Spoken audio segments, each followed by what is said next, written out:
You come to the door when the world has turned to iron. Night has eaten the path, and the path has eaten your feet. They are lumps of wood tied to your legs, senseless except for the clean hurt that winter leaves behind. The fields are a grey dream under the moon, and the hedges are combs of glass. Your breath goes ahead of you as a white messenger, and what it tells the air is simple. You are alive, but only if the latch will lift. The cottage stands small and stubborn against the cold stone stacked on stone, a low roof thatch hunched like a mitten pulled down over a child's head. It is not pretty in this light, it is honest. You press a palm to the door, and the wood answers with a dull, living thud. There is weight in that thud, the memory of trees, of an axe, of hands you know. Your knuckles find the latch, iron bit into iron, and for a blink your fingers stick to the metal. You peel them free and lift. The door does not open so much as permit you to enter. It scrapes the threshold and drags a thin ribbon of snow inside, a white tongue tasting the floor. Cold follows you like a guest who refuses to leave. Yet even before your eyes adjust, you feel a difference. Inside, cold, though stern, is less cruel than the cold outdoors, less infinite. It has edges here, it can be negotiated with. The smell comes first. Wood smoke lays low and wide beneath the rafters, a patient ceiling that moves when you move. Beneath it, wet wool, old straw, the kitchen's mineral ghosts iron, ash, a whisper of onions, and underneath everything, the faint, sweet rot of time. It is not foul, it is the smell of use, of a life that works as hard as it can, and then lies down. Light is scarce and small. The fire has retreated to a red country of coals, a glow like fox eyes in the banked hearth. One ember flares when a draught stirs, and for a heartbeat the room's ribs appear. Black beams, bleached thatch, the pitted face of stone. Then darkness closes like a glove again. Your eyes begin their slow bargain with the night. Shapes separate from other shapes. A stool is a stool, not a crouched dog. The dog is a dog, not a badly carved log. The bed is a mound of patched cloth and bundled breath. You lower the latch behind you, and the door's seam seals with the authority of habit. This door is a winter door meant to be shut, meant to be trusted. Snow hisses where it meets the threshold's warmer wood, melting to a black thread of water that remembers where to run. You stamp your boots clean, and the sound is a church bell in a small village of quiet noises. The low rattle of a sleeping goat in the byre corner, the soft complaint of rope in the bedstead, a cough folded into a pillow and smoothed flat by sleep. You hang your cloak on the peg, and it becomes a wall, a smell, a promise of morning warmth. Your fingers, onion white with cold, find the basin by memory and splash 2 quick handfuls, the water shock pricking them back into your body. A strip of cloth wipes your face clean of night. The strip goes stiff almost at once. It is a one-room house, with corners that pretend to be other rooms.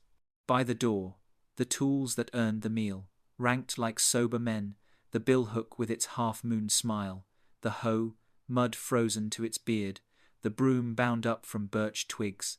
Along the long wall, a table with its one good leg and 3 companions. The black pot lifted off the trivet to rest like a tired animal, a knife set far back from small, seeking hands. On the opposite wall, a chest whose lid has learned to keep secrets, a peg rail where garments do their swaying sleep, a little shelf with the saints, too small to command, and exactly the right size to forgive. Above the hearth, a twist of rosemary dries, like a crooked finger pointing to warmer months. You cross to the fire as a sailor crosses to land, not rushing, not careless. The coals are thin. A twigs tickle, and they breathe again. Red inflates along their edges, and a small blue flame lifts its shy eye. You feed them thoughtfully. A splint, then another, then a finger length of split ash that was once a limb, and before that was a reaching. The flame delays, considers, decides, and at last becomes plural, flames. Light climbs the wall like a prayer that was never meant to be grand, only meant to be heard. The room answers, Wool threads in the blankets show their true color. The crude cross above the lintel stops being a scratch and becomes a sign. Smoke thickens, as it must, to find its path. The rafters accept it with the patience of beams that have seen every winter you have seen, and more besides. A draught tests the door gap and retreats. The house has joined your side. You shrug out of the day. Gait loosens, jaw unclenches. The set of your shoulders melts to something almost like neutrality. Your hands move by treaty, not command. From the chest you lift a shirt with the soft meanness of old linen, and the chill in it makes you gasp as you pull it over. But then it memorizes your heat. You sit on the stool and worry at a bootlace until the knot confesses. The boot peels away with the reluctant sigh of leather made wet and dried too many times. Your socks, if they deserve the name, are both hole and hope. You roll them off, and your toes are a string of little stones come to life again. The bed waits the way a field waits plainly, without flattery. Ropes crisscross the frame, sagging into a shallow belly that the straw ticks try to disguise. The straw is clean because you made it clean a week ago, turning and airing and replacing the worst of the broken stalks, so that tonight's pricks will be surprises, not inevitabilities. Over the straw, quilts that remember other garments, other winters, other hands. Wool blankets whose smell is not a smell so much as the memory of sheep standing in rain and deciding to endure. You check the children the way one checks bread in the oven again, knowing you knew before, but needing to know again. Their breath lifts and falls like a tide under cheap moonlight. A small hand lies open, the crumb of a day forgotten in its palm. You replace it under the covers, and the fingers close around heat itself. Beside them, the dog has threaded itself into a posture that promises both watch and sleep. You pretend not to notice the cat already staked its claim on the warmest corner. The cat pretends not to notice you pretending. The buyer corner answers with its own low language. The goat shifts, cloven hooves a soft tap on packed earth, and exhales a barn-sweet steam. The heifer huffs once, then remembers dreaming. You do not bring animals indoors for romance. You bring them because they are houses inside the house, each with a fire that eats grass and gives lightless heat. Their bodies are lanterns with no flame. Their nearness is part of your plan. Before you lie down, you make the small rounds that winter taught your parents and they taught you. You set the poker out of reach. You turn the pot lip so it cannot be knocked. You lay the iron hook across the hearth, so a half-waking hand will have to think before it reaches. You pinch the little candle, and the room grows one shade darker, which is still not dark. The embers keep a red grammar under everything, punctuating the night with commas of light. It is later than it feels, and earlier than you want. Time in winter is a belt cinched, one hole tighter. It presses you, but it also keeps you up. You slide beneath the blankets, and they accept you like a jury that would rather acquit. The first shock of cold in the sheets is a ceremony you pretend to despise. Your body argues for a minute, then remembers the law of layered things. Warmth is a negotiation that begins with surrender. Your feet find one another. Your calves curve to the hay's stubborn geometry. Your spine unstrings a notch at a time. You let the world shrink to the size of the house. That is not small. The house is larger than the field in this season because, for now, the field can do nothing for you. The house offers a finite set of problems you know how to solve. Cracks to plug, ash to bank, drafts to trick into leaving. You count these instead of sheep. You think of the wool tied around the bed ropes to muffle their complaints. You think of the iron tucked beneath the pillow, not because iron can conquer anything, but because weight can persuade fear to wait till morning. From the shelf the saints look down with their wooden patience.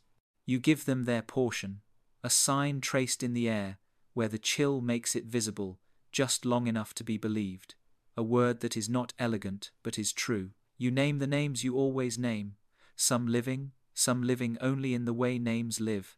The prayer gathers no eloquence and asks for nothing fancy. Keep the heat, keep the roof, keep us as we are kept by one another. The wind tests the thatch again. Somewhere a seam whispers. You listen as if to gossip, and decide it is tolerable.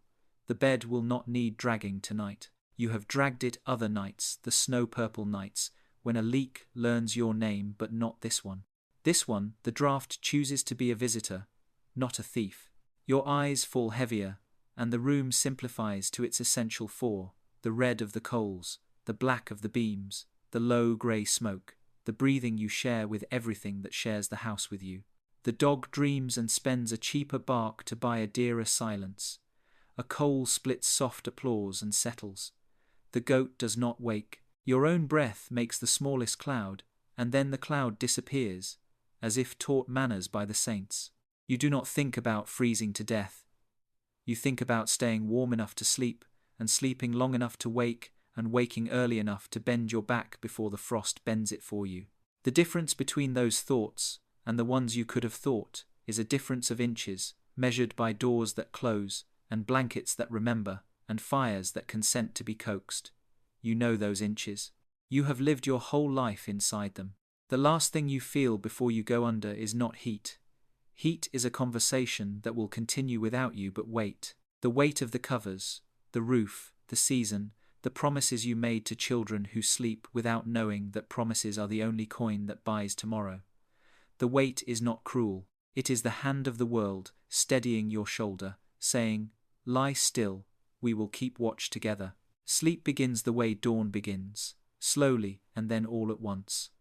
Behind your eyelids, the ember's color floats like a seed, and then even that fades. The house remains awake in the small, necessary ways a house must be awake in winter. It holds, it creaks, it breathes. You are given over to it, and to those within it, and to the night that will do what it always does pass, if you meet it with patience and company and a modest ember that refuses to forget its work. The fire is not an object in the room. It is the room's reason. Everything else, the table that holds bowls, the bed that holds bones, the walls that hold the weather back, exists because the hearth will, if tended, hold a small sun. You wake to it, and you go to sleep by it. In winter, every hour is a negotiation with this bright animal. At this hour, the flames are modest. Coals lie like a red map under a skin of ash, islands of heat in a pale sea. You lift the hook, nudge a piece aside, and the coal blinks, first sulking, then remembering. A sliver of kindling answers that memory with a dry hiss, a thin ribbon of smoke that smells of split ash and old resin. You do not heap wood. You never heap wood. You court it. A splint here, a twig there, then a finger of split log set on its edge, like a pilgrim kneeling to receive grace. Air must find paths between these small decisions. Fire is a village. It needs streets. The house was built for smoke, or rather, with no better choice than to put up with it. No chimney to lord the draught, only the dark mouth of the hearth and the thatch above, where smoke looks for 100 exits and chooses 3. The rafters are shiny with years of it, polished by what would choke a richer household. The smoke annoys the eyes, stains the beams, and keeps the lice and the worst of the damp from owning the place. It cures the thatch, too sends its bitter tongue through the reeds, so they resist rot and rats. You cough now and then, and do not make philosophy of it. The cough is the tax you pay for heat.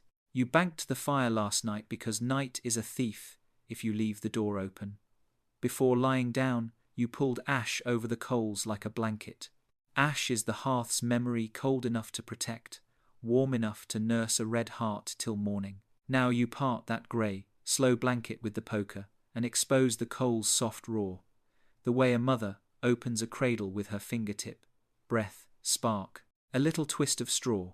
You hear the children shift under the quilts and settle again. They sleep as the blaze begins its catechism. Crackle, flare, hush. Fuel is a language you learn early.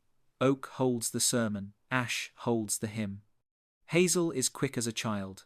Willow sulks unless you dry it long and hard. Turf, the cut and dried peat from the edge of the bog, gives a slow, brown heat that smells of old waters and makes a fine bed for coals. In a good year, you stacked cords in a tidy wall behind the cottage, bark outward, bark as shingle. In a bad year, you cut hedgerow and begged favour from a coppiced wood, asking a steward's permission to take what storms had already taken. Every stick here has a history. You remember where each was found, who lifted one end while you lifted the other, the joke someone told when shoulders burned and clods sucked at your boots. To feed the fire is to feed the story of your days. You turn the black pot back onto the trivet. A little water, a handful of barley, last night's onion ends, a bone that insists it still has one more gift to give. This is not a feast. It is the quiet arithmetic of nourishment. Steam gathers, makes its first soft claims on the air, and the dog sneezes. In a corner, a crock of small beer waits cleaner than the well water once the buckets freeze, safer than the stream when the thaw makes it run grey. You pour a cup and hold it near the heat, so it need not bite the teeth. The first swallow is a line drawn under hunger. You pass a sip to the one whose feet always wake before his hands, and he murmurs thanks already half asleep again. Ritual hangs around the hearth, as surely as pots and hooks. You cross yourself, not because fire needs a blessing to burn, but because people need to remember they aren't the only minds in the room. Someone once scratched a cross into the lintel. Someone else pressed a coin under the first stone when the hearth was laid. On a nail above, a small pouch of salt dries a pinch for the stew, a pinch for the threshold when the wind turns and night suddenly feels crowded. In spring, you will hang herbs, and they will become both kitchen and calendar. Rosemary, yarrow, mint. In midwinter, it is enough to have one crooked twist left, its ghost summer smell rising each time the smoke lifts and then kneels again. There is talk of borrowing fire, the way there is talk of borrowing bread. Coals, in a village like this, travel in covered pans between doors when someone's morning ash yields only the colour of surrender. You have done the walk yourself, shawl tight, pan hugged in two hands, ash-lined nest protecting 3 small embers that look like 3 last cherries of last summer. Neighbours do not count the gift, they note the face. The one who gives today may need tomorrow. Where wood is scarce, the ember is a currency better than coin because it cannot be hoarded long. It must be spent to have value. You have known grudges soothed by that small red loan, and feuds sharpened when a door stayed shut. In winter, charity and pride meet at the mouth of the same stove. The children are given the easiest lessons first. Blow, but not too hard. Think of waking, not of storms. Hold the splint near, not in. Never turn your back on a flame that is still deciding what it wants to be. You teach them to read coals, the way you teach them to read clouds, and both readings become a kind of weather sense that keeps a family in one piece. The eldest learns where the fire irons rest, where the brand must lie so it can be found in the dark, how to set a lid so it will not rattle itself off when stew boils and feet thud by. The youngest learns that heat is not a pet, but a partner. It will do its work if you do yours. A house without a chimney carries a permanent risk along with its gifts. You know the stories. A spark leaps up into the thatch, and, because thatch is a field's hair, it carries fire, the way gossip carries fear quickly, invisibly at first, and then with a roar that calls every neighbour's bucket. You keep a wet broom near, always. In deep freeze, you sometimes sit a stone on the thatch above the hottest corner and pour a little water there before bed. It will make a sugar of ice that melts slow when a spark lands. It is not a perfect trick, but it is a trick. And winter is a book of imperfect tricks that add up to a life. You eat with the fire's help and by the fire's clock. Stew thickens to the pace of your patience, and bread that could not rise properly in this cold becomes a flat, brave thing that still carries the taste of grain. The iron pot gives the room its weather, fog on days of soup, a bright dry heat on days of skillet and oatcakes. When someone coughs long, you set water to simmer with a sprig that tastes of fields and the memory of summer bees. The steam unbuttons chests and quiets a night. Not medicine as a learned man would name it, but care as anyone would know it. As the flame grows sure of itself, you make the hearth tidy ash raked to one side, a clean bed for new embers, like a page cleared for the next line of a story. Ash is precious. You keep it in a wooden bin. It will scald grease clean, sweeten the privy pit, whiten a hearthstone, even help the lie you coax from it, to make a soap that bites but tells the truth. Nothing in a poor house is only what it seems. The byproduct is the product on many days. Sometimes, when the wind swings wrong, smoke drops, and the room becomes a low lake you must wade. You fuss with the door, crack it a finger's width, wedge a chip to coax a draught. The little blue in the flame turns steady again, and yellow reclaims its language. You press your palm to the soot-black backstone and feel the deep, stored heat there, the kind of warmth stone alone can offer, slow and honest, seeping into your bones by a road that is more patient than skin.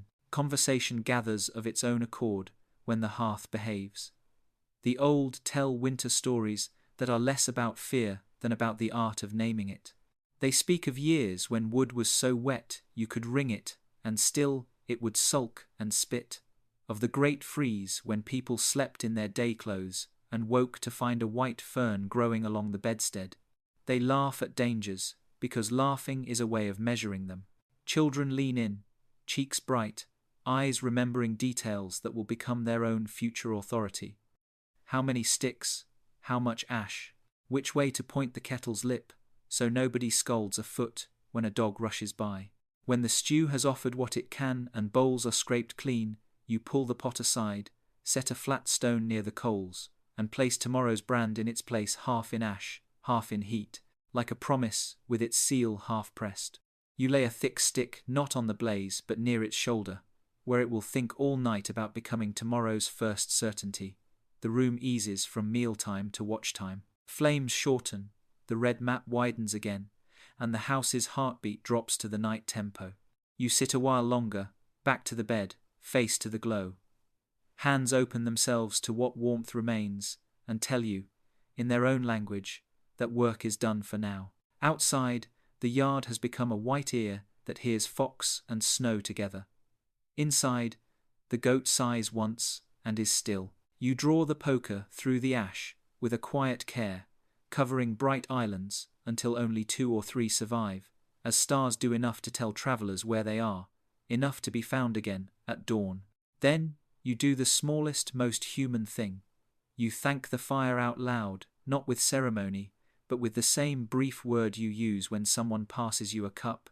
It is a word for company kept. Heat thins, light lowers, smoke rises to its rafters. The room returns to the dark, that is not empty, but full of agreements. You lie down, knowing the ember will keep its side if you keep yours, and that between the two of you the night can be asked to pass without drama, only with the slow, bright labour of keeping. The house is not a box but a lung.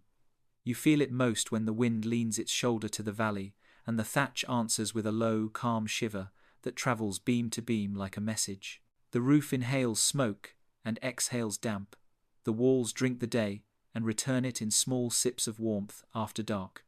Nothing here is sealed. Everything is persuaded.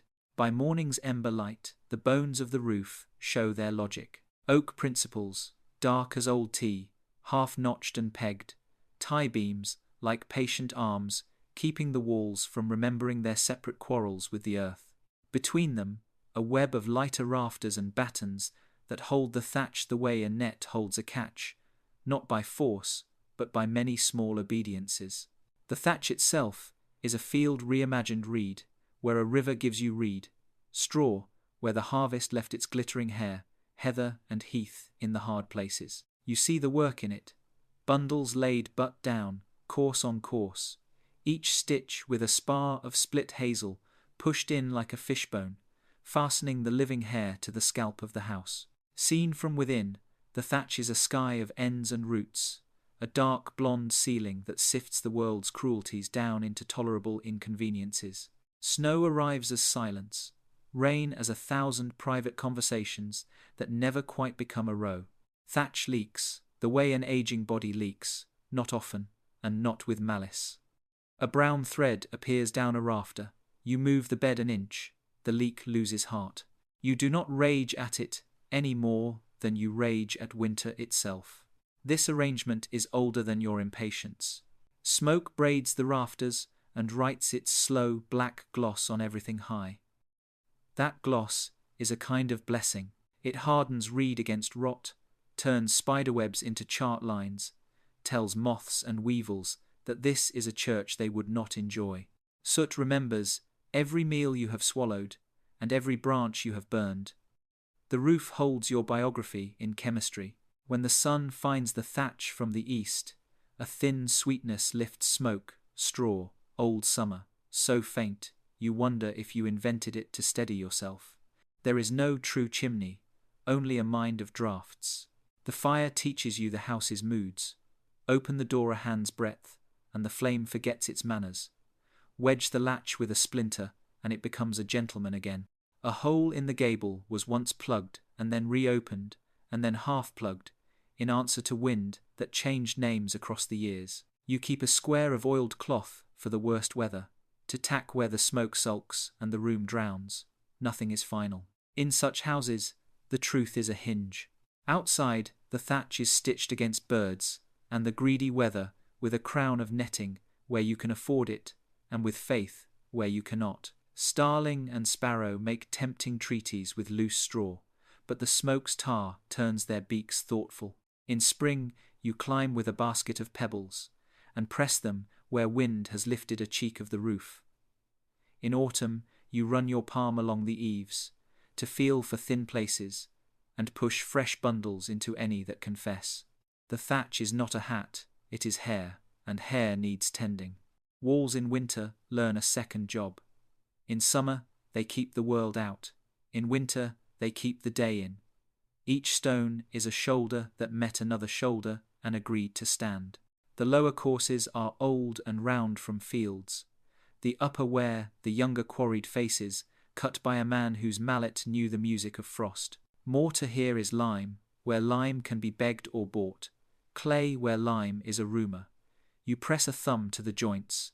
They answer with the chill of a riverbank. Yet, when the fire sits long at the backstone, the stones drink and hold. At night, you can lay a palm to the hearth cheek, and feel yesterday inside it. Damp is the house's common sin. It creeps where the sun does not find, and in a season like this the sun has other business. You know the signs: a sour corner near the north wall, a spark of mildew in the chest, if the lid is lazy. You fight without drama. Open the door at noon, even if noon is a rumour. Hang the wool where the smoke can comb it. Lift the tick, and turn the straw the way you would turn a stubborn thought, again and again until it yields. You keep a shallow trench outside to carry rain's gossip away from the footings. When the ground forgets the trench, you remind it with a spade. Windows are less window than idea. In a better cottage there might be a pane of crown glass, wavy as pond water, and dear as a small cow. Here, a shutter holds most days, and a membrane of horn or bladder bridges the gap when weather demands light but forbids holes. Oiled cloth glows like a domestic moon. You do not look out so much as receive day as a softened doctrine. On cold nights, the membrane crystals with lace you did not make. You lift a finger, and the frost accepts your signature, and then forgets it at once. The door is the wall's confession that the outside exists. It swells and sulks with rain, shrinks and plots in dry spells. You learn its hour-to-hour moods by the language of its latch: a clean click, a dull clunk, a hiss where a draught slips the tongue through a kiss-line of space. For deeper cold, you keep a woven mat to wedge in the foot gap, and another to hang as a curtain on the inside, so that opening the world to the room is not the same as opening the room to the world. The latch string lies inside at night. You have friends, but you love them most in daylight. When wind grows proud, the whole house becomes a choir of small opinions. The thatch hisses from west to east, the eaves mutter, the peg-rail ticks as garments answer to draught. The walls do not speak, they bear. A gust tests the south gable and finds it the same as last year, stubborn, a little vain, unwilling to learn collapse. In the oldest storm you remember, the tie-beam above the bed sounded like a bow drawn and held on a note that meant choose, go out and brace, or lie in and trust. You dragged the bed once, that year, when a leak wrote its autograph across your blanket. You smiled at the memory as you moved, a soldier remembering old campaigns. Between roof and wall there is a thin country where animals vote all day. Mice make parliaments in the reed. A Martin family once rented a corner and paid in summer flight. In true freeze, they are gone, and you are glad for their absence, because cold makes honesty out of comfort. Still, the roof keeps companions you do not see. You hear their small rearrangements and pass sentence, harmless. The cat patrols with a statesman's air when weather allows. For now she pronounces the rafters under control and returns to the dog's heat like a practical philosopher. Repairs teach a grammar of humility. A split spar whispers its failure long before it shows it. You keep a few fresh hazel lengths by the door for moments when the roof asks for a thought. A bent peg in a rafter joint takes a mallet kindly if you heat the peghead over the hearth first. Wood warmed is wood persuaded. Lime wash on the inside wall, when lime can be had, turns the room to a pale winter orchard light bounces, and soot's ambition is delayed. You do what is possible, and let the rest be an argument between season and time. Neighbours' houses are the same story told in different accents. One uses turf on the ridge, because reed is dear that year.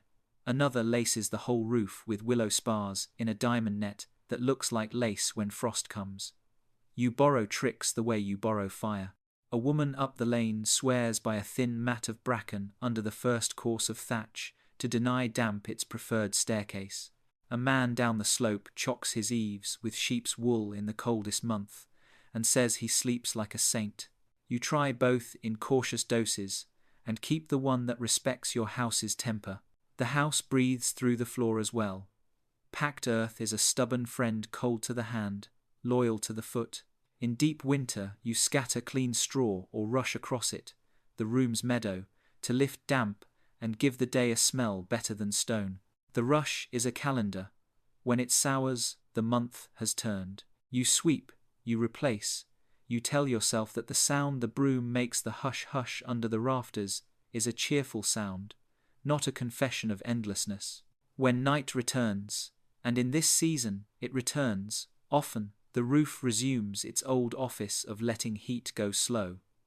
A roof too tight would choke your fire and drown you in your own good intentions. This one leaks just enough to be your accomplice. The smoke's blue script goes up and vanishes into reed and night. The thatch speaks, the eaves answer, the beams hold their breath, then let it go. You work a finger of straw from a leak's mouth and push it deeper, a surgeon with a tool as humble as hunger. You touch the wall by the hearth and take comfort from the stone's slow memory. You look up at the blackened rafters and, not for the first time, feel gratitude for the fact that wood knows how to be old without bitterness. Outside, the frost writes its own scripture on every fence and thorn. Inside, the house has already translated it into a language you can live with. Small drafts, a rearranged bed, a kettle that sits a little closer to the coals. The world is larger than this room, yes, but this room is the world reduced to the scale of faithfulness, and faithfulness is the only architecture that never falls. You bank the coals and close the shutter, leaving a knife edge of mourning to prove the sun remembers its duty. The roof creaks, once an elder clearing a throat, and then settles back into its watch. The walls breathe their slow warmth. You lie down knowing that while you sleep, the house will keep doing what it has always done. Inhale, exhale, endure. A bed in winter is not furniture, it is a craft you practice. It begins hours before lying down and continues after waking, the way bread begins with yesterday's leaven. You have learned that a warm night is a work of many small obediences. Rope, straw, wool, skin, breath, each doing its part, and none pretending to be enough alone. The frame waits like a farm gate, 4 posts rubbed smooth by hands and seasons. It is not high. The room is too honest for heights. Pegs hold rails, rails hold ropes, ropes hold everything. The ropes sag through a day of children clambering, and a night of bodies learning comfort by inches. Toward evening, you fetch the little wooden key and feed it to the rope's square knots, one by one, turning until the bed answers with that low, taut music you trust. Tight enough, and the tick will ride. Too tight, and the ropes will bite back through straw and blanket, and into the long muscles of your back. You listen. You learn the pitch that means you did it right, a note between twang and groan that says the bed is ready to keep its end of the bargain. The mattress is no mattress in a lord's sense. It is a tick canvas stuffed with straw and stitched shut with thread, as patient as you could afford. The straw is last summer's light, made into a winter engine. When you filled the tick, you tried to lay the lengths mostly parallel, heads to feet, so the stems would lie down and not declare war on your skin. Clean straw is immoral. When you shake it out under a cold sun, the smell can lift an old ache, a memory of scythes and laughing, and midges and shirts stuck to backs. Tonight you kneel and thump the tick into shape, hips here, shoulders there, smoothing ridges with the flat of your hand, until you feel the old halls of the cloth answer. You know where the prickly corner is. You point it toward the dog. Over straw you spread the underblanket, a felted thing made of scraps and patience. It keeps straw from announcing itself through the night. A sheet is a luxury. Linen if God remembers your field, coarse hemp if he is busy elsewhere. In killing cold you double it, not for heat but for kindness to skin. Above that, blankets wool that remembers sheep and rain, heavy in the way certainty is heavy. The topmost layer is a quilt past its pride, patches from worn shirts, a square of a grandmother's apron, a strip cut from a cloak that gave up its last duty to become this one. Weight is warmth that cannot burn you. Weight is a form of mercy. On the bed's headboard hangs a small branch of something summer rosemary, if you saved it, mint if you didn't, wormwood if the year insisted on pests. You do not expect miracles. You expect a cleaner kind of sleep and fewer little feet using your body as a road. Some years you smoke the bedstead with a wisp of damp herb on a shovel, the way a priest smokes a church. The rafters keep that smell the way old books keep a page's breath. It steps out at night and says you tried. Night clothes are more arithmetic than elegance. A long shirt to trap a layer of air, hose if your bones sing trouble, a cap to quiet the heat that climbs toward the rafters. Hands that worked all day often wake with the cold more than feet do, so you tuck them under a neighbor's ribs or into the hollow above your own hip, an arrangement the bed honors without comment. Children sleep in anything they agreed to lie still to. You warm their feet with your palms and let the fire finish the lesson. Getting into bed is a ritual you could perform blindfolded, and sometimes do. First, the iron small and flat goes under the pillow or between the featherless ticks, as your mother taught you, not because iron stops what it cannot name, but because weight persuades worry to nest in iron's density rather than in your chest. Next, the chamber pot, where a foot will find it too far, and night becomes an expedition. Too near and morning becomes a joke you did not mean to tell. A smooth stone warmed by the hearth, wrapped in a rag, sets by the feet for the first 10 minutes, enough to turn cold from accusation into fact. Some houses own a pan of brass for coals to pass beneath the covers, but brass belongs to stories where you are a guest. You are a peasant. Your luxury is a good rag and the sense to take the stone out before sleep. You settle the younger ones first, because sleep, like fire, likes to be coaxed from small to large. Tuck, pat, murmur, the little words that turned your own nights obedient when you were the one with hay in your hair and a missing tooth. They lie like ordered firewood, faces to the hearth, breaths keeping time with the dog's ribs. The dog chooses a duty door or feet and pretends it chose the harder. The cat does not pretend. She chooses the absolute center of everything. Bed sharing is not an intimacy. It is an economy that blossoms into intimacy by habit. You know the map of the night bodies, the one who spins, the one who clings, the one who makes a small continent of their knees. You lie according to this cartography and accept the weather that comes over those lands. Modesty is a daylight game. At night, the law is warmth. Lovers know ways to be lovers beneath this law without breaking it. You need no tutor for that. In the sharpest weeks of winter, desire itself has a woolen smell and occurs with the urgency of a practical joke told against the season. You pull the covers up and feel the first insult, the linen's cold, the wool's honest chill, then the quick truce, as your heat makes a border the cold cannot cross without asking. Your back speaks to the straw through the underblanket, and declares acceptable terms. Ropes creak once like an old friend's knees, and then remember youth. Somewhere in the mattress, a stalk decides to surrender and goes soft. Sleep here is not a cliff, it is a lane with hedges. First you lie and count the house's agreements. The draught is not a thief tonight, the pot is far enough from feet. The ember glows the way an ember glows when it has promised morning. Then you pray not the gilded prayers of a book you cannot read, but the short ones that sound like chores. Keep, watch, spare, warm. Names go in and come out like stitches. You do not argue with heaven, you negotiate. If the night is businesslike cold, you know the lesson of breathing under the covers until your nose insists on the world. A sleeve over mouth warms the air enough that the lungs stop complaining. A cap over ears shortens the distance between you and sleep. Some nights you lie with a knee roped over a coil of blanket to stop the oldest pain from speaking fluent Latin down your leg. Some nights the pain goes on speaking. You answer in Saxon, 1 more hour, and then 1 more hour, until the embers tell you it is almost dawn. You will wake in the middle, as people have always done, when the fire's grammar weakens, and the house revises its sentence of warmth. First sleep is a well. You climb out of it to drink and to listen, and to put another stick where it will think of being tomorrow's fire.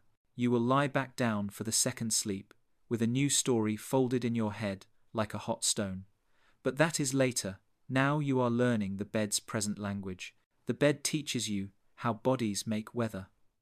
2 bodies make a small summer. 3, a July you can believe in. 4, a harvest you thank God for, even when knees and elbows insist on their own borders. Heat moves from bellies to thighs to feet in a patient procession. The cold tries the edges and is discouraged by resistance. Under wool, under patched quilt, under breath, skin becomes an instrument humming at the low pitch every animal remembers. You can hear it if the house is quiet enough. A thrum thinner than the ticking rope, steadier than the backstone's crackle, immense for all its smallness. Pests are a country that tries to cross your borders at night. You declare their passports invalid with herbs and smoke and the matronly inspection of linens under white noon. Lice are arguments you refuse to have twice. The bedbugs that haunted last year's hayloft are not invited to winter in your tick. If they do, the tick goes out to the yard on a day when frost has priestly hands. The sun and the freeze do their joint catechism, and the mattress returns chastened. Cleanliness here is not a glass-paned virtue. It is the stubborn, regular kind that saves sleep in pennies. Privacy is a curtain pulled from rope to peg, a woolen wall that makes a country for those who need it. Behind it, the things that make a household happen, nursing, grieving, murmured reconciliation, occur without requiring the room to watch. The curtain holds a little heat too, and that is another sort of grace. When the youngest whimpers, the curtain's edge is the cloth version of a hush, softening even a mother's hurry. You think, sometimes, about expressions people say without thinking. Tight sleep they bless you with, because tight ropes keep the night from sagging. Don't let the bedbugs bite. Someone jokes an unkindness turned into a charm by repetition and the sound of laughter wrapping it. You do not school such sayings. You stash them like kindling in the head. Language is a bed as well, made nightly, smoothed by hands, climbed into with hope. There are winter nights when the bed becomes a ship and the room a dark sea, the fire a shore you can see but would not reach without unmaking the voyage. On those nights you send a scout, one brave foot to the edge of the blanket, to report whether it is worth travelling. The foot comes back with bad news and is granted sanctuary.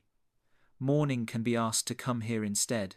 When at last you are arranged, children banked like coals, dog curled like a comma at the sentence's end, cat a period in the centre. You let the bed close over your thoughts, the way snow closes over a field, gently, completely, without malice.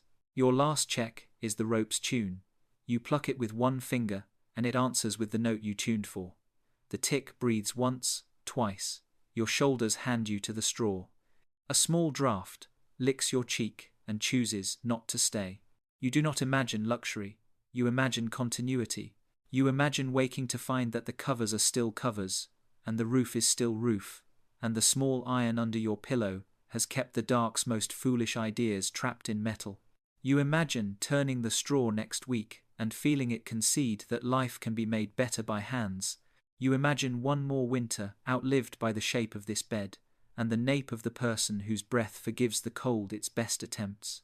Sleep takes you with a maker's hands, turning you as you turned the tick, smoothing a crease here, a stubborn thought there, tucking you down to where warmth is not a miracle but a method. The ropes hold. The straw learns your name again. The wool keeps its promises. In the morning you will give the bed back its shape, shake out the blankets, lift the tick, and make neat what the night gloriously unmade. For now, you are a straw among straws, in a field no scythe will enter, a body within bodies in a country called enough. Heat, like bread, grows when divided. The house proves this law every winter night.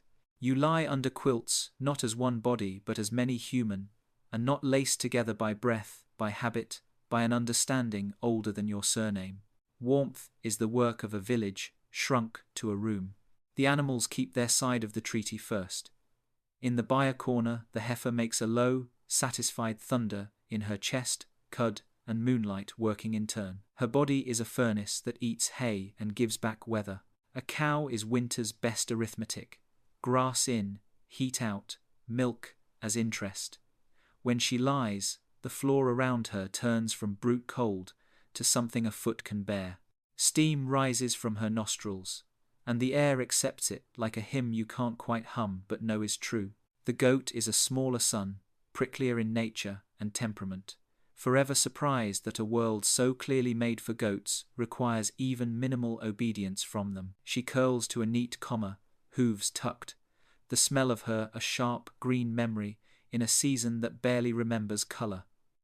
She warms quickly and cools quickly, mischief in both acts. If there is a draught, she finds it first and scolds it by facing the other way. The dog is the house's honest soldier. He has patrol routes, door, hearth, bedfoot, door again, and a doctrine. Stay between the night and the children. He sleeps with one ear awake and one dream in progress, wasting no time on choices he solved years ago. When a coal clicks, he looks. When a mouse makes a noun of itself in the thatch, he sighs and leaves it to the cat, because treaties are treaties. You press your toes to his flank in the dark, and he answers by becoming a little wider, as if heat could be made to serve by posture alone. The cat is the house's monarch in exile, serene, decisive, suspicious of democracy. She takes the warmest spot without apology, often the very centre of the bed, and compels the rest of you to practice humility. She is worth your bowed deference. Her patrol is made of silences, rafters, peg rail, chest lid, then that miraculous stillness by the door where mice forget to be gods. Sometimes she sleeps in the crook of your knees, and you become a cradle to your sovereign. Sometimes she does not, and you become a citizen again. The house breathes all this together. Warm animal air meets warm human air and learns to linger. Your exhalations pool beneath the rafters, making a shallow lake the fire keeps from freezing. It is not science to you. It is weather you can influence. You learn the limits of togetherness too. How many bodies the air can hold before it scolds. How much window crack is mercy. How to trade a finger of cold for clean breath. In hard freeze, you lift the latch a width no thicker than a prayer and let the room sip the night. The flame thanks you by keeping its colour. Families have shapes the way rivers have beds. Yours is typical, a long, braided current that separates and rejoins across a day. At night, the braid tightens. The youngest are banked nearest the hearth, where the smoke is sweetest and the floor is least ambitious about stealing heat. The elder child lies with a foot that refuses to be persuaded by blankets. You chase it back under cover again and again until sleep does the job. The baby is a lantern with a mouth. You hold that lantern to your breast and watch its light flicker. The small swallow a metronome that heals the room's frayed edges. Milk is a kind of fire, slower than oak, faster than turf. An elder shares your bed, or a pallet drawn so near, it might as well be the same boat. Old bones like heat, but hate weight. You stack thin, warm things on them, like favors. Their breathing is a story you grew up to. You know its plot twists, and the way it pauses before dawn. Their hands, even at rest, remember work. A thumb rubs a thread that is not there. A palm turns a phantom handle. In the sudden wakings that winter orders, an elder's voice is a map. There, the hook. Lift the pot, mind your sleeve. You obey and are a child again, grateful that orders exist. Sometimes the house is a sick room, because all houses are. A cough begins like a rumor and becomes law if you let it. You hang damp cloths where steam rises, nurse the worst chest, with broth made fierce by a shred of root and the memory of summer herbs. The fire leans into its duty, and the air softens. You sit up in shifts. The dog offended by the schedule breach, and the cat pleased by the lap opportunities. Illness is winter's reminder that heat is more than temperature. It is attention. You measure success in sleep, and in the way the breath of the sick one changes from gravel to something like a road again. Warmth has chores. The animals turn hay to heat, but you carry the hay and sweep the chaff. You chip ice from the bucket and praise the cow for being a goddess of milk, even when her breath paints frost on her own muzzle. You bed the goat deep and make a show of pretending it was her idea. You crack the window the width of a blade when the dog's nose says the air needs thinking. You keep the cat on polite terms by saying her name like a secret she told you first. These are not little labors. They are the counters of the life you have, and each payment buys another hour of bearable night. There is a language for sharing bodies that the bed itself teaches. Turn, says the rope, and you all turn one wave, breaking along a small human shore. Closer, says the draft, when it has found your spine, and you reply by being more than one. The children learn without being told that knees are not weapons after midnight, and that the hollow of a mother's back is a harbour. Lovers learn a winter tenderness that is not summer's less flame, more coal, less crest, more glow. Yet even in this season, desire remains a rebellion against frost. You laugh at it, and with it, muffling both in wool. The animals have their own arrangements with you. The dog knows the hour when a stick must be set near the coals for dawn's sake. He ghosts to the hearth, and noses the right piece into the right place.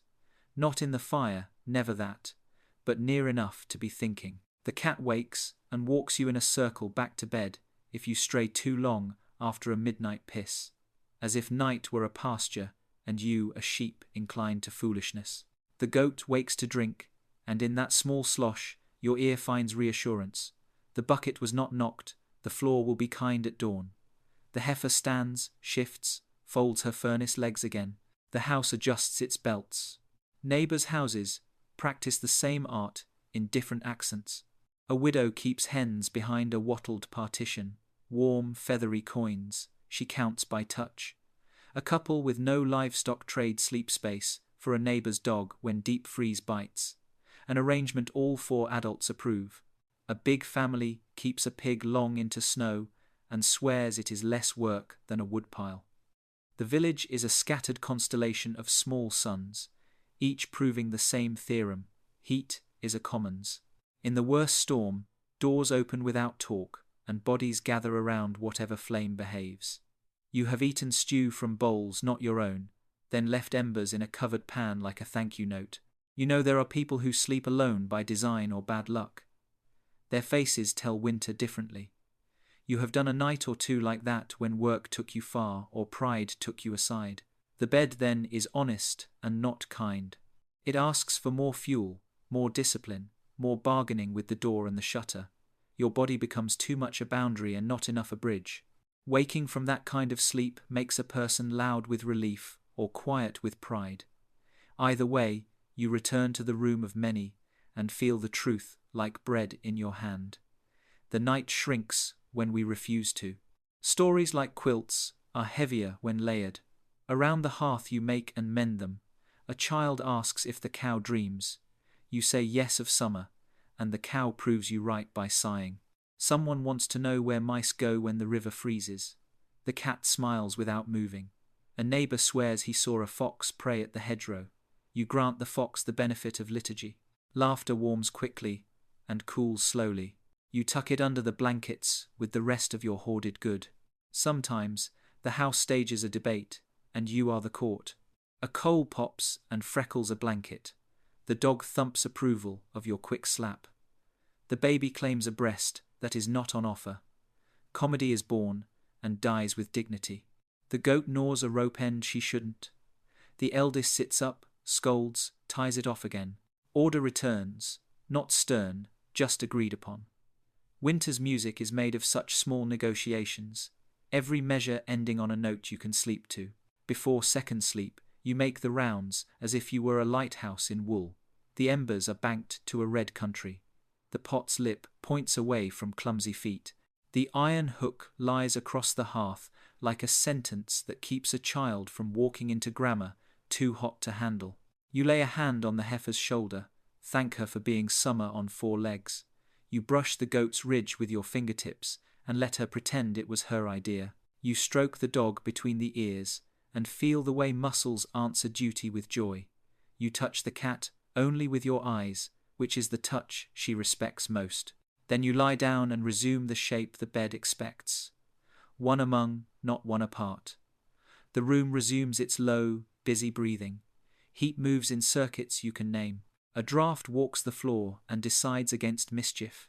The saints on the shelf look down with their carved patience, and, if you listen too closely, you almost hear the maple cross creak, as if it were warming too. You have made a hearth out of bodies, and an ordinance out of kindness. The lesson will outlive you, as such lessons do. A child will grow and lie in some other winter with some other family, and arrange feet against a dog, back against a lover, face toward a small, stubborn fire, and feel something ancient and exact as a latch click. They will not name it philosophy. They will call it a good night. The cow sighs. The goat dreams of thorn. The dog spends a quiet bark in sleep and buys a larger silence. The cat, satisfied with the world's obedience, becomes a warm stone in the middle of the bed. Your breath takes its place in the chorus. The house listens, then hums along. Winter presses its cold face to the window and finds itself uninvited. Inside, the commons of heat holds. You sleep in company and therefore sleep deep, which is to say you wake to find that everyone kept everyone else alive. Faith does not heat a room the way oak does, but it holds in the mind what oak cannot reach. Between the fire and the door, there is a dark country that wood alone won't govern fear, chance, sickness, the kind of cold that is also loneliness. For that country you keep other tools. Words you learned by mouth, signs you learned by watching hands, small sacred objects that make the inside stronger than the outside. If warmth is a craft, piety is the lining. You begin with what you can say. At the end of work, you draw a thumb across your brow, chest, shoulders. A cross traced through breath like chalk in cold air. The words are short on purpose, the way a latch is short. Pater, noster, avenue credo. Not every word lands each night. They do their work anyway. You name the living, the dead, and the saints who sit between those two rooms, like good neighbors at the shared fence. A palm open over the children's heads, a murmur over the embers, keep, spare, see. Above the lintel, the wood remembers knives. Someone before you carved little pilgrim signs there, daisy wheels and interlaced flowers, circles that do not break the kind of geometry believed to confuse what wishes the house harm. Near them, someone else scratched initials in chalk, once winter's feasts came round. CMB over the door at Epiphany. Blessing begun with the three kings, and continued as Christus mansionem benedicat. Each season renews its mark, as the roof renews its patience. When storms threaten you, touch those letters as you pass. The door feels sturdier for being asked to remember. On the saint shelf, between a cracked cup and a curl of rosemary, stand tokens that make your little room bigger than your village. A bent pewter badge from a shrine 3 days' walk away, Street Nicholas, with a boat under his feet. A shell someone carried back from the western sea, and said it belonged to the road to Street James, though you have never seen that road with your own eyes. A splinter said to be from the true cross, more likely from a crooked hedge, but the prayer you speak over it is true, and does not demand the splinter's pedigree. A twist of blue thread lies around the base of the little wooden Mary. On harsh nights you rub that thread and ask for the warmth she gave in a stable, when the air was no tamer than yours. Some protections you can taste. Salt sits in a pouch hung high, dry as a proverb. A few grains pinch the lip of the pot. A few more scatter at the threshold when a draught takes on personality. Bread scored deep with a cross before baking rises like a lesson, and the first cut is made toward the door to teach hunger its manners. When a baby is colicky, a crumb of blessed bread is softened in milk and given with a sign that says the house remembers where comfort comes from. Iron, the practical saint, keeps its own vigil. The small blade beneath the pillow is not there to stab a thief. Your knife would shame you for such dreaming, but to be heaviness, where nightmares expect empty air. A nail black with age sits above the cradle's head, a pin for the day's quarrels, a thorn against the kind of night that arrives without feet. When thunder mounts the hills, the bigger iron, the poker, the hook are set crossed on the hearthstone to remind the weather there is law in this parish. The bell in the church does the larger version, a bronze voice pleading the clouds into peace. You have seen lightning answer a bell like a sullen boy who knows he's beaten. You have also seen it ignore the bell and choose a tree. Still, the bell rings. Still, you cross the irons. Herbs keep a second calendar beside the saints. Rosemary above the door, rue on a peg, a clutch of juniper you brought back from a day in the wood. In fevers, you thread a sprig into steam and praise it when the chest loosens. In the bed's corners, lavender where you can afford it, wormwood when you cannot, because the pests that lose their names in summer try to borrow them back in winter nights. You do not pretend the green world loves you, you ask it to bargain fairly. The smell that rises when ember finds herb is not miracle, and yet the word that comes to your mouth is thank you. Water remembers sanctity longer than other things. A small flask wrapped in cloth sat by the door at last Candlemas, when the priest walked the village with his bucket and brush. Now and then you dip 2 fingers and fling a hush of drops into the corners where the floor meets wall. Not much, just enough to make the house recall its baptism. Once a month, more if the cough goes round, you wet a palm and lay it cool on a brow. The sign you trace after is not a flourish. It is a hinge that keeps a head from falling off its hope. The year's liturgy is a rope you hold in the dark. Advent comes as a candle and instructions for patience. Midnight Mass takes the village out of itself and returns it in a warmth no hearth can imitate. Christmastide brings carols that fit in throats tired from wind. The priests joke about the ox at the altar, and the ox's indifference never quite grows old. Epiphany chalks the door. Candlemas blesses your poor tallow dips until they feel imperial enough to face a February gale. Then Lent will sternly open the windows on your appetites. You could mark the months by the saints alone if clouds hid the moon. Their feasts are stars with names. Processions happen even in winter when the ground permits persons to be persons. Rogation's green walks will come later, tying the fields to the liturgy in knots that hold all season. But now and then the parish makes a small circle through mud and rime to remind the hedges and the ditches that they, too, were named once. Children carry boughs with less dignity than saints, and more effect. Dogs join and become theological. If someone's cow ails, or someone's door will not stay blessed, the whole church can be found in that someone's yard, muttering the same Latin in a dozen different latitudes of pronunciation, while cold tries to make mouths forget their grammar. Stories of harm are kept like knives, wrapped but ready. A neighbour speaks in low voice about the hag that sits on chests. You nod, remembering the night you woke, pressed down and unable to call your own name from the corner where names are kept. The remedy is simple: a hand to a shoulder, a prayer into an ear, iron under the pillow, salt on the sill, a window cracked to let the wrongness leave. Another neighbor tells of the cow that looked east and would not look away until a bell was rung. You ring the bell in your imagination now, when the child's fever turns its face wrong. The line between superstition and sense is thin in hard weather. You walk it as a hedger walks a ditch, 1 foot on poured field, 1 on fallow, arms out, steady. At night, faith arranges itself quietly around the fire. The littlest one's forehead receives a cross drawn with a damp finger. The elder whispers a rhyme over the dog that is half prayer, half gratitude.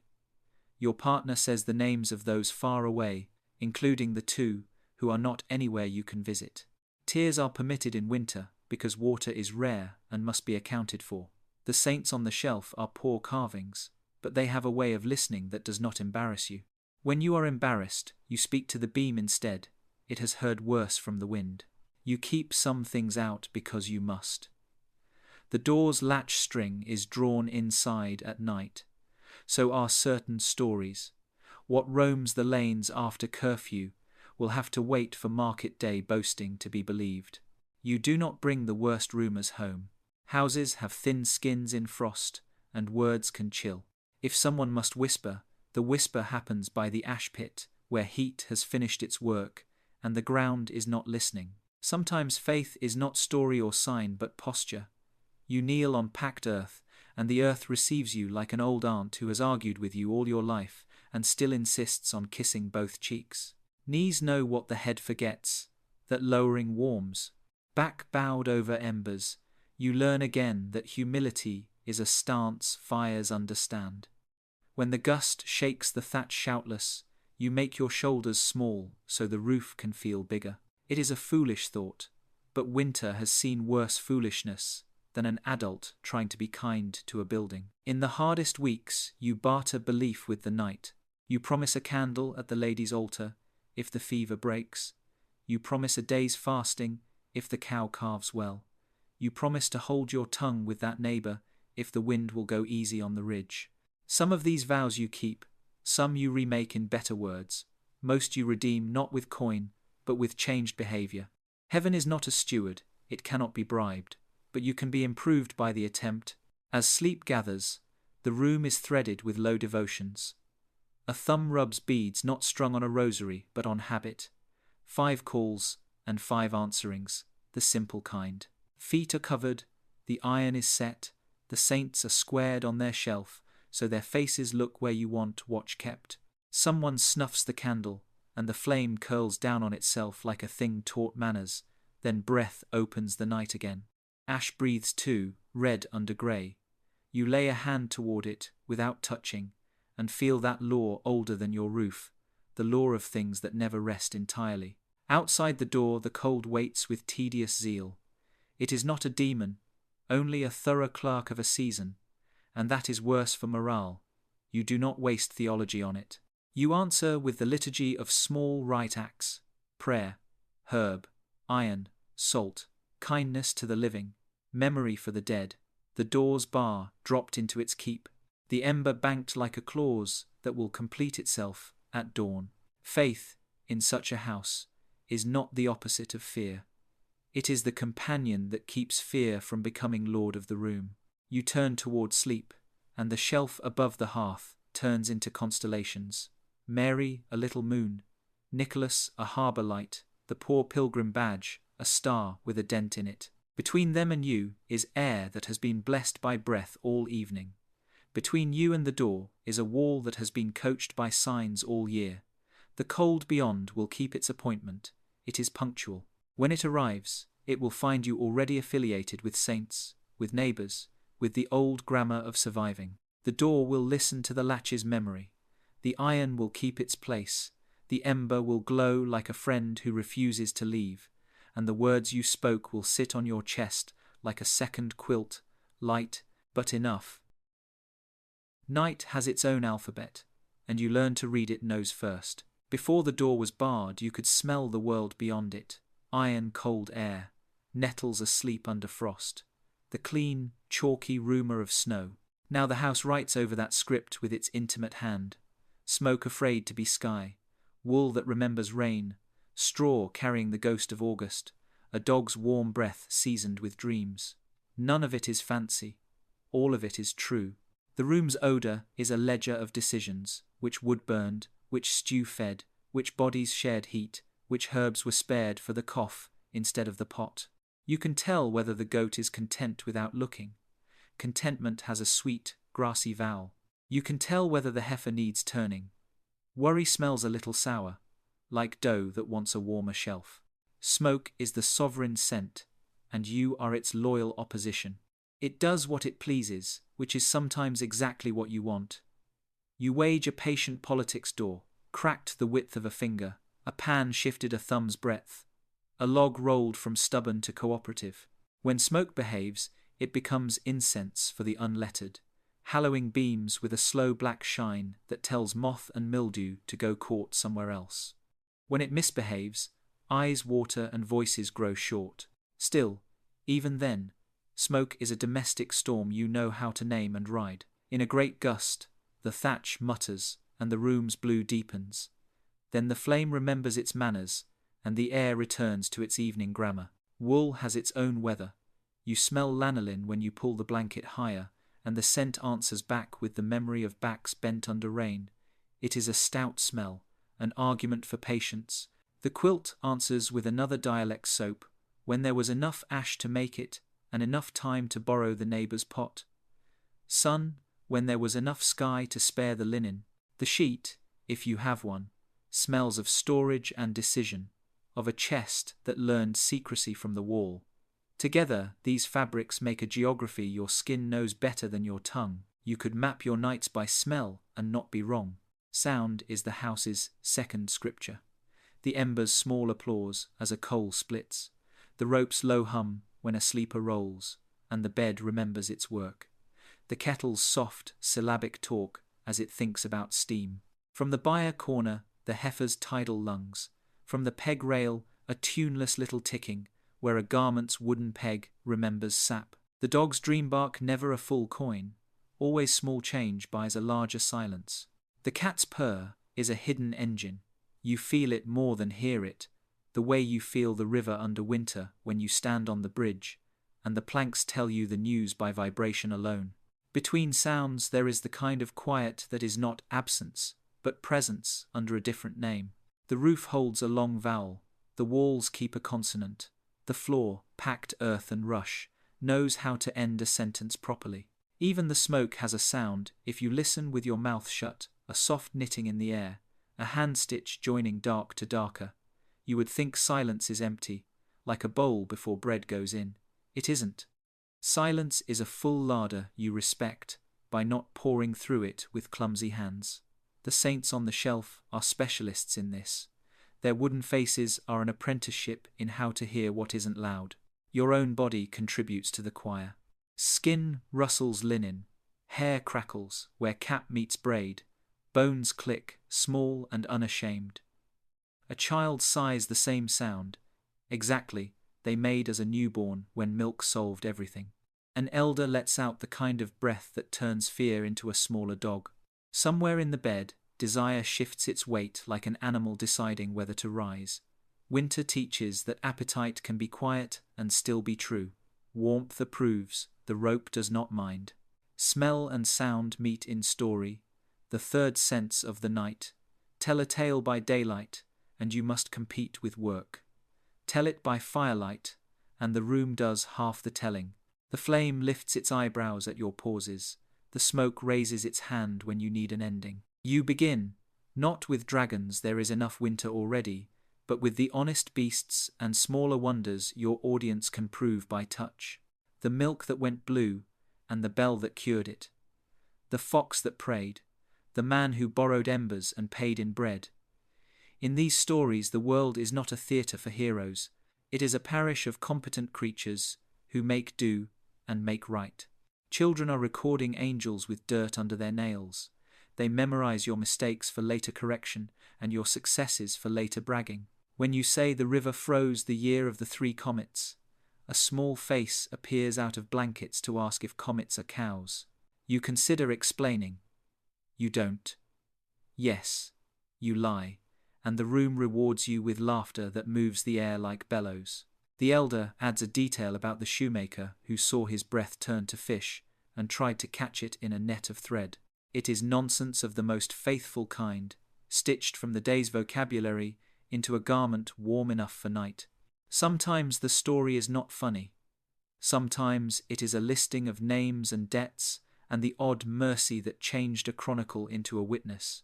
You tell of the year the thatch went to sky on the far gable, and 3 roofs down sent their buckets and hands before the bell finished its first plea. You tell of the year the cough took 6, and how the remaining mouths made 7 kinds of broth for 1 child, until the broth remembered its job.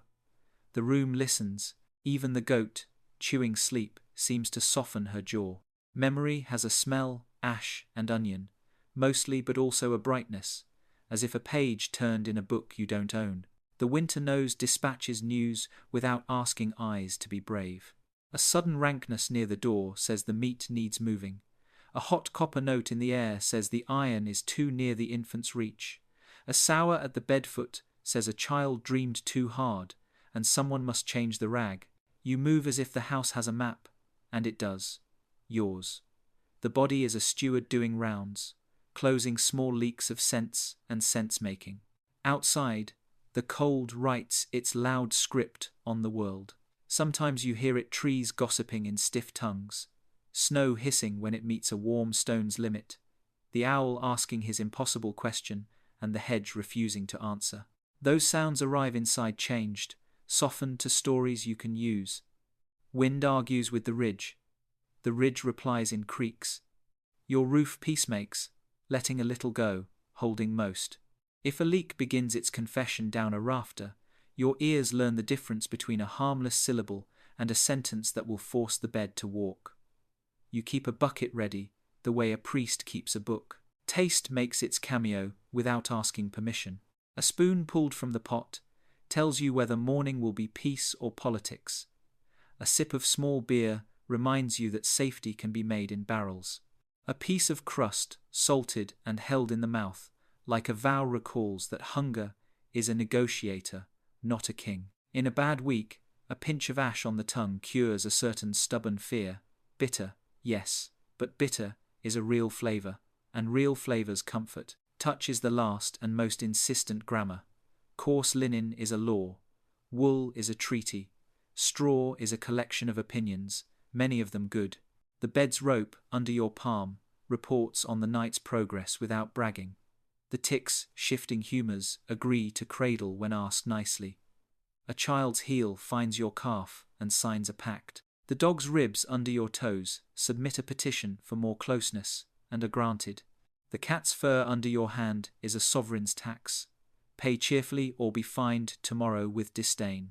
The largest silence comes after the smallest story. Someone has just confessed to a joy that would be a sin if it weren't so modest, stealing a warm seat, a second ladle of broth for the old man who praised the stew as if it were a saint, 2 extra moments by the door to smell the night and prove it could not come in. The room rests in that confession, like a bowl set down without noise. No one speaks because everyone agrees. Agreement is warm. Later, after first sleep has ended and the house lifts its head to drink, there is an interval made for listening. You rise, stir the ash, set a new thought of wood beside the ember's old thought, and in the lay of the flame hear a verdict on your housekeeping. You piss in the pot and hear some deep truth about pressure and relief. You pour a little water for the goat and hear her gratitude arrive as a soft grammar that admits no error. You creep back, skirt a board you know will gossip if stepped on, and slide under the quilt in a way that tells the bed this was planned. If fear comes, it announces itself with counterfeit smells, the sour of a fever where there is no fever, the fox's musk where no fox can go, smoke's sudden tantrum when the door has not moved. You answer counterfeit with countersign fingers wet with saved water, iron where iron belongs, a whisper that says the saints are awake. Fear is not useless, it is a lookout. You just don't let it steer the boat. When it has done its job, you thank it and send it to the foot of the bed to keep the dog company. Dawn is already a rumor, and rumors have a scent, cold loosening, stone remembering sun, a grey bread smell that means the world outside has opinions again. Before that opinion arrives fully, you let story close the book it opened. One last tale, small as a match head. The time frost painted ferns on the bedstead, and the child tried to blow them away without waking anyone, and failed, and was forgiven by the whole room for choosing wonder over sleep. Laughter, quiet as wool, finishes the night's work. You shut your eyes, and the house completes the sentence. Smoke writes its closing flourish under the rafters. The ember keeps its punctuation. The animals sign their names where warmth requires signatures. Breath settles into the slow, communal meter. The senses dim, but they do not vanish. They join the stack of blankets that do their duty, whether or not you notice. Night is a teacher who whispers so softly that the lesson arrives as instinct. The lesson is this: listen closely, and the world becomes company. Company, in winter, is heat. You sleep inside that grammar, and the grammar keeps you. Dawn does not arrive, it rehearses. First there is a thinning in the dark, a grey you could fold and put in a pocket. The ember hears it before you do, and finds one more colour to be. Your breath looks different in this early hour, less cloud, more whisper. The dog lifts his head and decides the future can begin in 5 heartbeats. The cat does not decide. She announces, by blinking, that the world has been promoted. You come back from the soft country between sleeps and lie still, until the house says your name in its quiet ways. The beam gives a single old man cough. A rope settles as a child turns in a smaller dream. From the byre corner, the heifer's jaw signs daybreak with a patient figure 8. A draught walks along the floorboards and changes its mind at the hearth. These are the bells of your parish, rung without rope. You sit up into a cold that is no longer a threat, but a condition. The blanket slides from your shoulders, and 1,000 tiny saints of air lay hands on you. Feet test the rushes, find them cool and honest. A cap comes off your head with the little crackle of winter friction. Hair falls, remembering yesterday. Before words, fingers check the fire's grammar. Ash parts, coals appear like islands that never drowned. And with a gardener's tenderness you plant today, a splint, a twig, a finger length of ash wood set, as if it were a fence post in a field you own together. Fire answers with shyness, becoming trust. Blue first, like a bruise healing, then yellow that chooses to be more than a rumour. Heat climbs the iron and rehearses the water for steam. You set the pot, you angle the lid, you place the ladle where a sleepy hand will not find trouble. On the trivet, the blackness learns brightness again. A smell rises that is not any single thing. Oats remembering rain, onion remembering sun, wood remembering the sap that once made it so alive it creaked at noon. For a moment you do not move, because watching competence is a form of prayer. Light arrives like a guest who was invited by accident and then turns out to be family. Through the oiled cloth, dawn's small coin presses, wobbly-edged, generous, all the same. Frost has been busy on the membrane, painting ferns finer than needlework. You lift a finger and trace a path, not to spoil it, but to confirm it was real enough to answer you. On the backstone, moisture lifts in silver threads you could almost pluck. The room exhales. You answer with your hands. Animals stand into mourning in the order they chose yesterday. The heifer, a warm cupboard with a calm heartbeat, gets the first word. You lay a palm to her shoulder and take a share of her stored August. Her milk rings the pail like soft bells.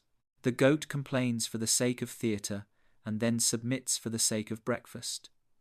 The dog patrols the perimeter of the possible and reports success. No intruders, except a notion of fox that evaporated at the door. The cat descends from her throne and eats dignity in small portions. Steam from the beast's breath ladders the cold and dissolves into a sky you can't quite see yet. You open the door, and the world shakes out its sheets. Air stakes a claim in your chest clean, bright, with a salt of frost that makes ordinary lungs feel capable of poetry. The yard is all declarations, thorn hedges jewelled, fence rails glazed.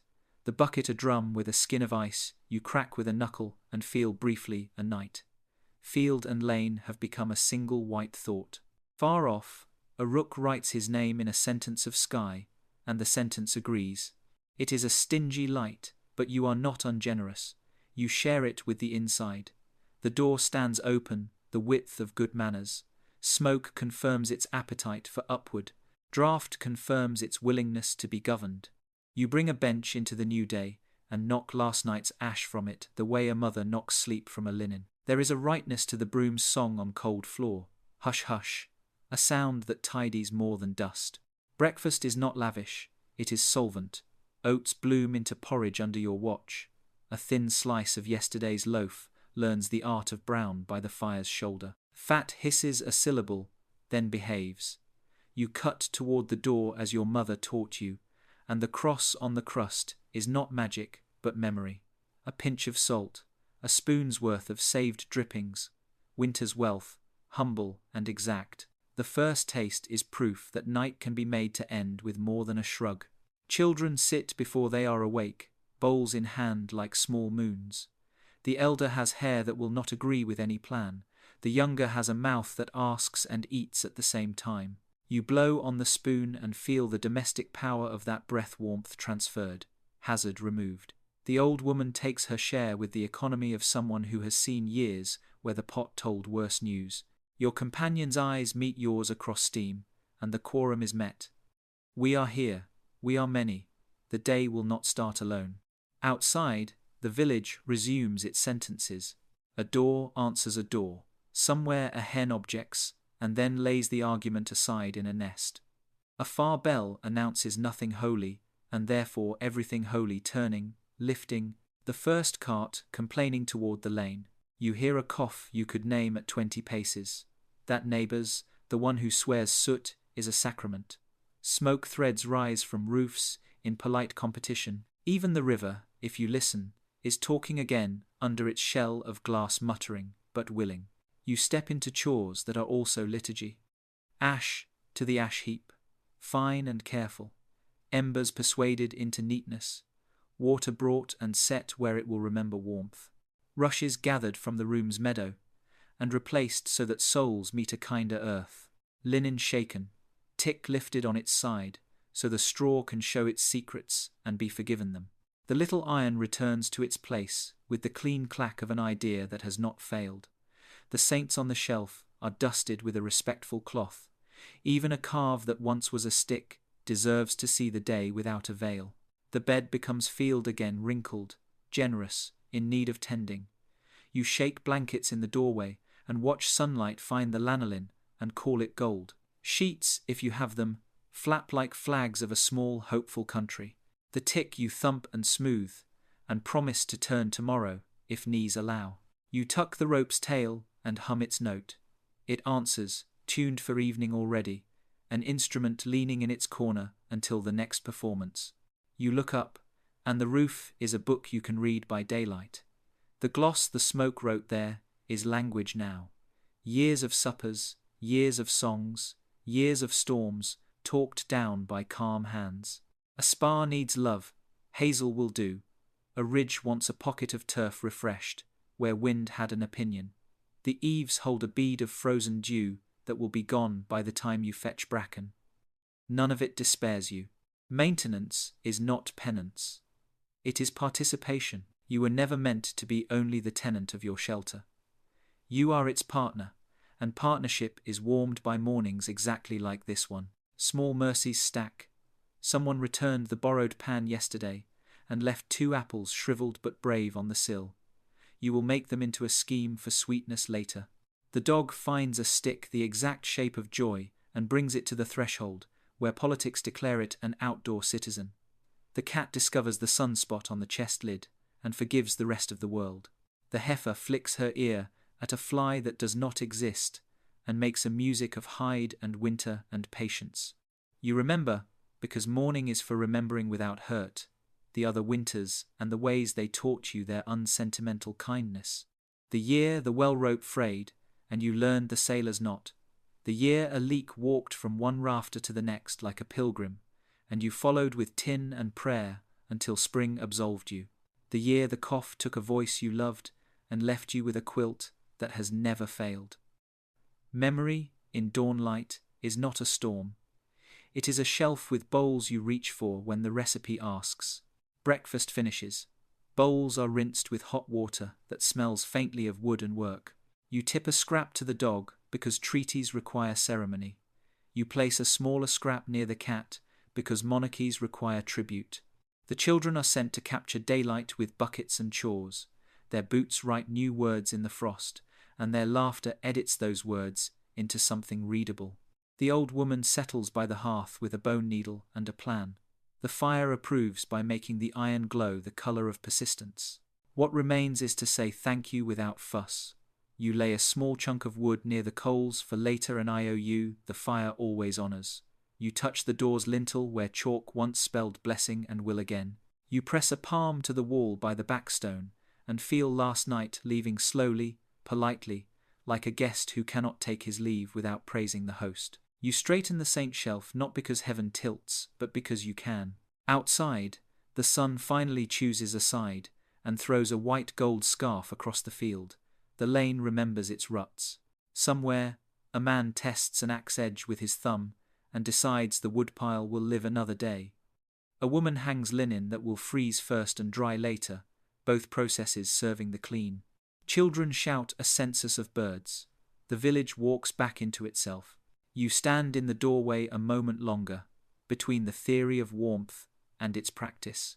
Behind you, the house continues its quiet work, stone returning heat in sips, thatch holding sky at a respectful distance, embers thinking red thoughts that will be useful after dusk. In front of you, the day is a cold basin, and your hands go into it willingly. This is the secret the night tried to tell. You did not survive because of fire alone.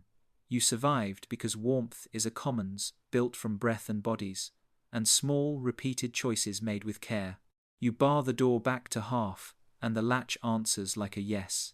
The floor is swept, the pot is set, the rope sings its low, correct note. You step out, your breath joining the general cloud. The village is making over itself. The first chore begins, and with it, a gladness that does not embarrass itself by grinning. Winter will do as winter does. You will do as you have done. Hedge the cold with craft and company. Spend heat where it buys life. Store it where it buys peace. Behind you, the house inhales, exhales, endures. Ahead, the field pretends to be asleep and is provably awake. You walk into the proof.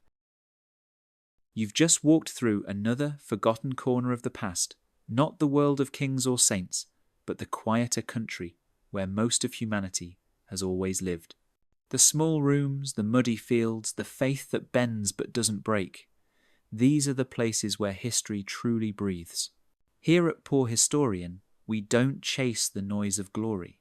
We listen for the whispers, the sound of a wooden spoon scraping the last meal from a pot. The hush before a bell tolls the breath of someone still alive after everyone richer has gone. The poor never wrote their stories, so we try to lend them a voice slow and steady, the way truth prefers to travel.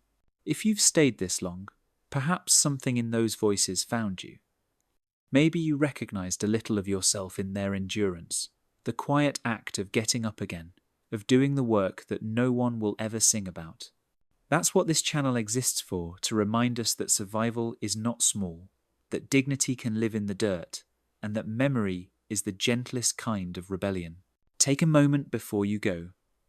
Let the sound of their world fade but not vanish. Picture the candlelight softening the corners of a cottage, or the hush that follows when the last tool is put away. Those lives are long gone, but their echoes are patient. They wait for anyone willing to listen without hurry. If you want to keep walking these narrow paths of the past, the ones that smell of smoke, sweat, and stories, you can help them stay lit. Subscribe to Poor Historian and let history find you when the world gets too loud. Leave a comment if a scene or a sentence stayed with you. That's how we keep these voices alive. And if this journey brought you a little calm, a little wonder, or just a better kind of silence, share it. Someone else might need that stillness too. There are more lives waiting here. Peasants, healers, builders, soldiers, mothers, ordinary souls who made the Middle Ages anything but dull. Their stories don't demand attention, they earn it. Each one is another piece of the great mosaic of how we got here, not through brilliance or conquest, but through persistence. So as you close your eyes or drift into sleep, remember this history isn't only what was written, it's what was endured. And somewhere, in the dust between centuries, the poor are still telling their stories, softly, stubbornly, gratefully, to anyone willing to listen. Thanks for listening, for remembering, and for keeping company with the forgotten. We'll meet again in the next quiet story.